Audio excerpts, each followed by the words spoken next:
What the fuck is going on, everybody? It is me, theEIKNARF, and we are back. Yes, back. And we are here. And I'm here today on the way to work, Friday morning. And if you hear like car mumbling and shaking, don't mind it. But yeah, I wanted to make this quick little review for Thor 4, Thor Love and Thunder. You know, I went last night with my siblings to go watch it Thursday night. The excitement was real. We were very excited. This is one of those movies that we've been looking forward to since they announced it. This was probably one of the top 3 most Marvel pieces of media in this phase that I was looking forward to, alongside with Doctor Strange. And this one, I was really looking forward to it, so we went. Wasn't really day of release, but it was the night before release. And man, this theater we went to was fucking packed. Yeah, it was good. It was a good experience. You know, it's always great to experience watching Marvel movies in a crowd in a theater again. You know, I didn't have the luxury of watching Black Widow or Spider-Man No Way Home in theater at the peak of its release due to COVID, as everything was shut down here. So it's kind of sad, but it's life. But yeah, I'm not gonna try and drag this out too much. But yeah, my overall reaction. This is gonna be a spoiler. This will have spoilers.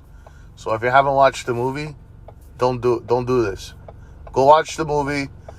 Come back, and we'll be here. But let's get right into it. So initially, the movie had a runtime of about 2 hours. I think it was an hour 59, which is kind of shocking, as I'm kind of used to these big blockbuster movies being like, you know, 2 hours and 20 minutes, 2 hours and 10 minutes. I thought this was going to be like, you know, but it was like, okay, not bad. Movie didn't feel long at all. It moved along pretty good. And yeah. So this is spoilers. So if you, again, last chance. But so basically the movie is about, you know, we've seen the trailer. There's the whole debate. Do trailers, you know, release too much of the plot of the movie or give away too much of the movie? And I do think so, but we kind of knew what we were going into it with Jane being the mighty Thor, the woman Thor. So we kind of knew it. We see it in the trailer and all that. We kind of know, if you know the comic books, you know that the whole cancer, she's dying, and then the hammer kind of brings her health, but it kind of rapidly declining her in real life, like, health every time she picks up Mjolnir. So we kind of knew the story going into it, and you know, we seen that Gorr the God Butcher was the villain. We kind of know that Gorr the God Butcher, if you know, you know, you don't know, but essentially, I mean, it's in his name, where he just kills gods. And this is my first problem with the movie, is off the top of the movie, like, you know what I mean? You see the point of view of Gorr the God Butcher and why he's like become basically his kind of like a 5 to 10 minute origin story, why he becomes the villain of this movie, right? You know, his villain arc, you know, they believe in the God, and he trusts his God to take care of him and his daughter, but the daughter dies, and he starts to lose faith, and then he sees the God, and God's a piece of shit. And which then just like what's it called, that sword there, I don't know the name of it, the Neo Arc, I don't know. And then the sword like can kill gods. So it kind of chooses him as the chosen one, and he takes it over, and it like kind of possesses his body, and he starts just killing gods, and that's the premise of the movie. Necrosword, I think it is. I don't know. Anyways, so yeah, he starts killing guys, and it's like, but okay, so like I said, so Thor's a god, right?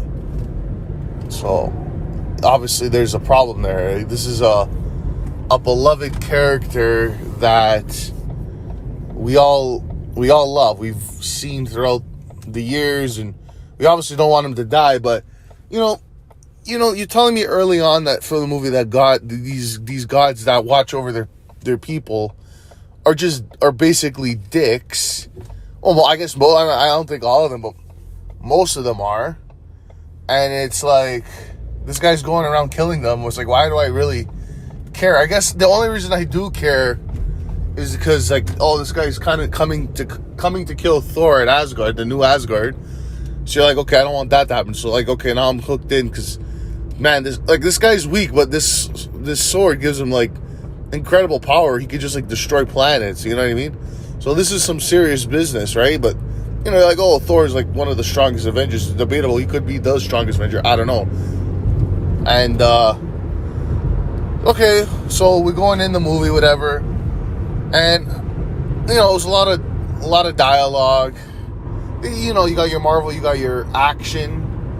You got your action at the beginning, you got your action in the middle, you got your action at the end. And I do got a good positive to say is the comedy in this movie, in my opinion, is top notch. I was listening to a review on the way home, and no, it is what it is. Everybody's got their opinion, but the guy was saying that I follow, he's like, oh, the comedy didn't land. The comedy wasn't good. In my opinion, I think this was probably some of the best comedy in a Marvel movie. Like, and they do it really well. And I think the comedy in this movie was probably like top notch, probably top 3. Like just like it was just like a pure. I had its moments where it was serious at the end there, where they're fighting, blah blah blah. But for the most part, like 85% of this movie was just pure comedy. But I mean, that's like kind of character Thor. He's a goofball. He's a god. But he's a goofball. He's like our goofball. And I think they do it really well. And Korg and Valkyrie and Thor, and they had the two goats, which I think that the two goats thing was kind of like, unless that's in the comics and they wanted to make it like realistic, like the screaming goats, like years ago, I don't know, I'm not too sure about that, why they chose that, unless it's in the comics that they're supposed to be like goats. But alright, that's fine. But yeah, so it's kind of like the plot. I do like the action. The action's always pretty good. A lot of, the overproduction of these Marvel movies and the CGI and stuff. This is something we always talk about, but I mean, it is what it is. This is our life. Like, if this is how it is. I think they did it. It looked pretty good. It looked pretty crisp. I think I've seen a lot worse, so that's fine. Yeah, so like the movie, what else do I want to talk about? The movie overall, the movie overall was good.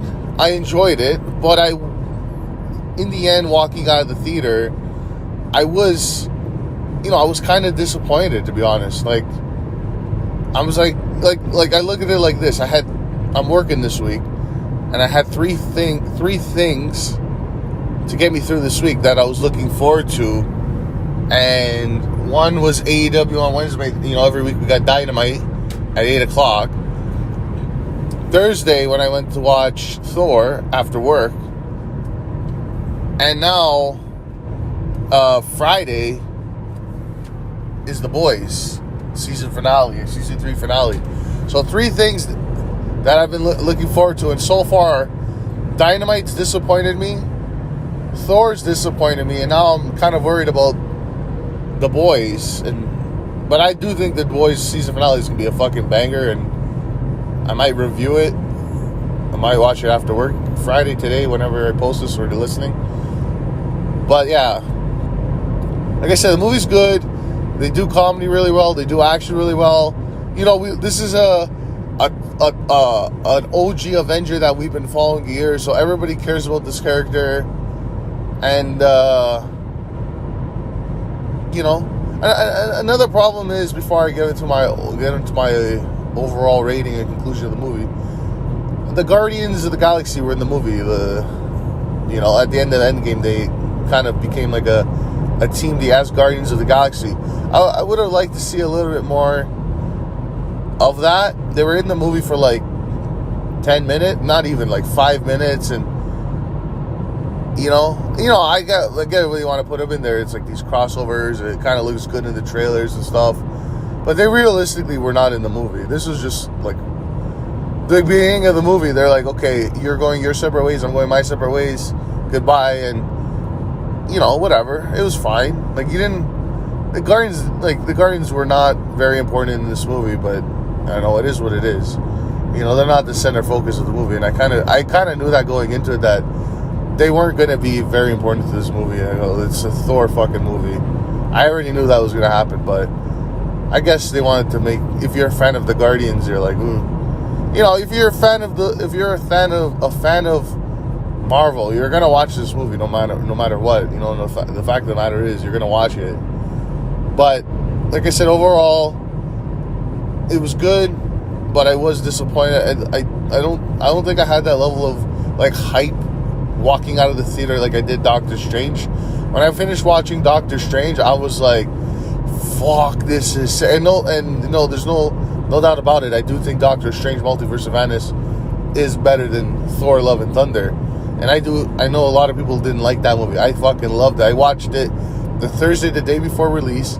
I watched it Friday after work. I went to watch it Saturday night. And then I watched it Sunday with my family. And I watched it 4 times in the whole weekend. And I really enjoyed that movie. This movie, I feel like... I could go watch it again tonight, after work. I'm not doing anything. But I don't feel that same level of, like, desire to do so. And that just tells me, like, this is definitely in the rankings of, like, of all the Marvel movies, the best to worst. This is kind of going to sit, like, mid-lower level. This is not going to be anywhere near the top. And I do think Ragnarok is a better movie. And I do think Ragnarok does everything. I think Ragnarok is almost a near perfect Marvel movie. The continuation of the character and the development of the character, and you also get the character development of Hulk and Valkyrie, and the comedy is always top notch, and the action and the colors, and Taika Waititi is great. This kind of felt like the sequel to... It did feel like the sequel to that, but it felt like they were kind of like, okay, Thor 1 was not the best. Thor 2 was... No, we don't talk about that. Thor 3, Ragnarok, was a banger. Let's just copy that recipe and do it here again, but tweak a little things. And it kind of felt like a repeat, but it was done not as well. And, Christian Bale was great. Great actor. The villain was great. I enjoy that, but they always kill off their villains at the end. They never bring them back. That's okay. And I do like the ending with him kind of being the guardian of the daughter, and now that we're going to see him in continuation of his character development, almost being like a father figure, or is a father, pretty much, an adopted father, and that dynamic between the daughter and or not the daughter, but whatever the fuck we're going to call her, and Thor, and that father-daughter relationship will definitely be pretty interesting. And they did say Thor will continue, and Hercules. What the fuck, yo? Holy fuck. Anyways, but yeah, let's wrap this up. So, if I'm gonna rate this movie, I think I'm gonna be giving it a 6 out of 10. Again, it's good, and again, I do think this is gonna do way better than Doctor Strange in the Multiverse of Madness in the box office. I do think it's going to beat that record of that movie. I don't know. Again, depending, like, if you're like a kid, I think you're going to enjoy this movie more than I did as a grown adult that's kind of a nerd and knows all the ins and outs of the comics. But I do think in the Multiverse of Madness is a better movie. It is a more advanced movie. This is a lot easier watch than that. But you got the God, you got the whole God fantasy and that kind of thing. But I don't think it's as hard to follow as Doctor Strange is. So that's definitely good for a younger audience. But again, I do give this a 6 out of 10 just because I don't think, I don't feel like the consequences of him killing all the gods was like a big deal. It probably is, but it doesn't feel like as big as like Doctor Strange is like this movie here can determine the fucking outcome of the whole fucking every fucking universe that exists. This is just kind of like gods, This is, like I said, this feels like it should be a lot more important. And I do think it should, like, the whole thing of killing gods, it should have been important, but you kind of killed that whole point being, like, at the beginning, gods, we just watch over the people, we really don't care about them, and it's like, so why the fuck do I care if they die? Like, who cares? I didn't feel that sense of importance, you know what I mean, of this is, like, do or die here, as I did as Doctor Strange. So, 6 out of 10. Again, if you're a fan of Marvel, you're going to watch this movie. Go watch it. It is what it is. Like you said, not every... you kind of have, like, high expectations off these Marvel movies that, there's so many of them now. It's like, they're not going to all be fucking Endgame and Infinity Wars and Ragnaroks and Black Panthers. There's going to be some of those, Spider-Man No Way Home was a banger, you know what I mean?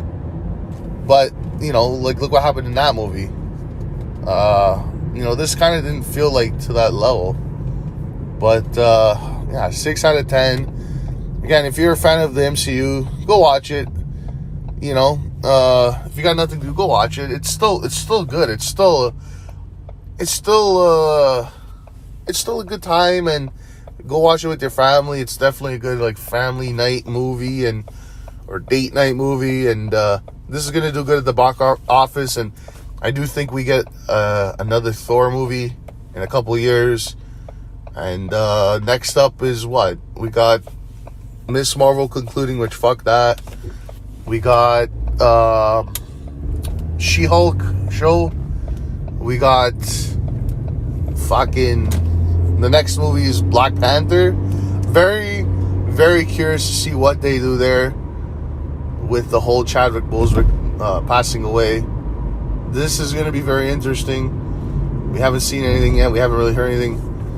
What's going to happen? Who's going to be the Black Panther? Like, this is got my intrigue. And the first Black Panther was a banger. And like I said, another thing I like is, like, you look at, if you go on Disney Plus and you want to watch all 4 Thor movies as, like, a thing, they do feel like sequels to each other. This does feel like a continuation to Ragnarok, even though there's so much more character development between that in different movies like Infinity War and Endgame. But it does feel like it does feel like a continuation of that, and it's like Spider-Man is the same thing, and Doctor Strange felt like a continuation of the first one, even though there's a lot of character development that happens in between that in the different movies. But I do like that. Like I said, like, it looks like we're going to be getting a Thor 5. And I'm pretty sure this is going to do well. And Chris Hemsworth's always great. I enjoy his acting. And fucking guy's jacked. May motivate me to get back in the gym now. And but yeah, I got to go. I'm out of here. And 6 out of 10. And yeah, we out of here. Deuces.